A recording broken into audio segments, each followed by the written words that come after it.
now is the time to pray for him and his family. All right. Because and his congregation, because there's a lot of devastated people right now because someone who people looked up to as a leader, as a husband, as a father, as a brother, as a friend, has just disappointed them. And so I just want to encourage us all, regardless of whether it's him or somebody else in ministry who's fallen, that we need to, first and foremost, our knee-jerk reaction ought to be to pray for them. Second thing I want to bring up is we need to be careful about putting our leaders up on these pedestals, right?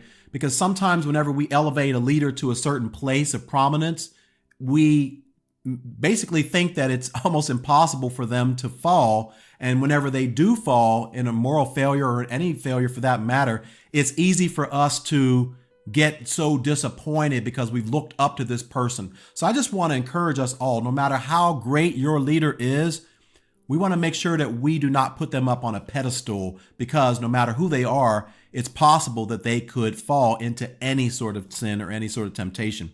The third thing that I want to say is whenever we have sin that's going on in our lives that's not checked, it always hurts other people.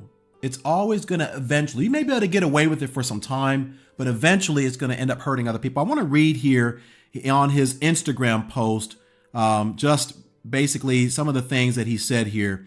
He says here, "I was unfaithful in my marriage, the most important relationship in my life, and held accountable for that. This failure is on me and me alone, and I take full responsibility for my actions. I now begin a journey of rebuilding trust with my wife, Laura, and my children, and taking real time to work on and heal my own life." So here's a man who obviously had some issues going on in his life, in his personal life.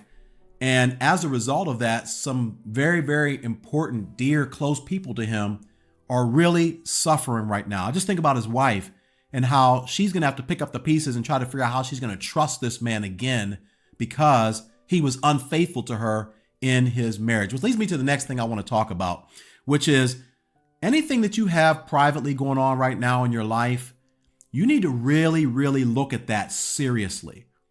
If you have lust going on in your life, I'm just going to call it out. If you have pornography going on in your life, if you have masturbation going on in your life, if you have same-sex attraction going on in your life, but you're kind of keeping it quiet and you're kind of keeping it private and you think you can control it and you think that it's manageable because it's something that you deal with and it doesn't really affect other people and it's not as bad as some other sin that you may be tempted to do, my friend, you need to take that very, very seriously, because it's only a matter of time before whatever it is you're doing privately is going to end up publicly. So just don't brush sin under the bed and just sweep it under there and say, okay, it's not a big deal. It is a big deal. I also want to talk about the importance of leading from an empty place. All right, I want you to notice what he says here. He says, "Laura and I and our amazing children have given all that we have to serve and build this church. And over the years, here it is, I did not do an adequate job of protecting my own spirit, refilling my own soul, and reaching out for the readily available help that is available." Then he goes on to say, when you lead out of an empty place, you make choices that have real and painful consequences. So particularly I'm talking to people who are in leadership in any capacity, and it could be a leadership position in your house for that matter. You can't lead people where you are not.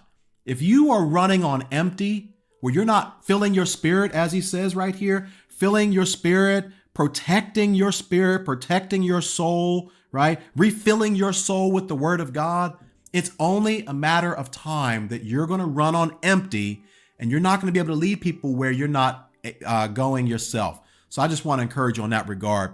The next thing I want to talk about is accountability. When you're in leadership, there's a certain loneliness at the top where you don't feel comfortable talking to other people about the things that are going on in your life because you're afraid of how they may view you, how they may judge you, right? So, but the very thing that we're afraid of is the very thing that can protect us. We're afraid of being transparent and vulnerable, But being transparent and vulnerable and accountable to somebody else is the very thing that can protect us.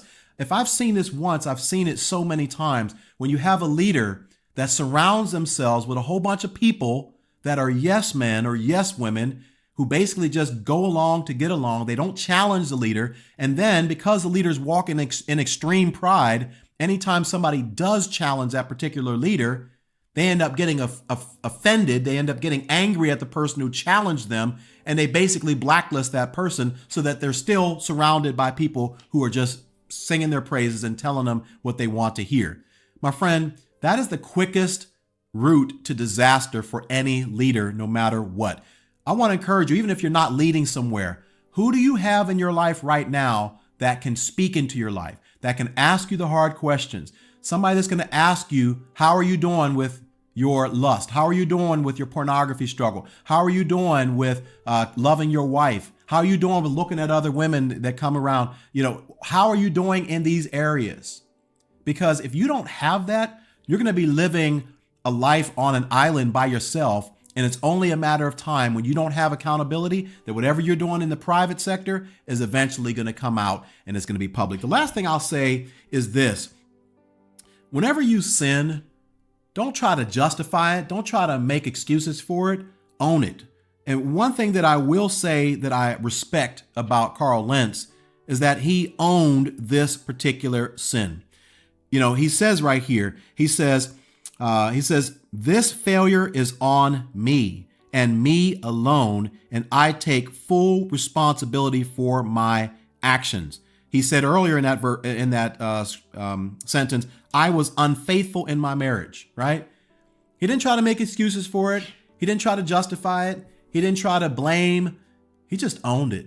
So listen, when people bring your sin to you, whether it's pride, whether it's some sort of sexual sin, whether it's immoral sin, whatever it is, don't try to justify it. Don't lash back at them. Just own it. Just embrace it. Just accept it and try to do better, right? And that's one thing that I can respect him. Last thing I'll say is this.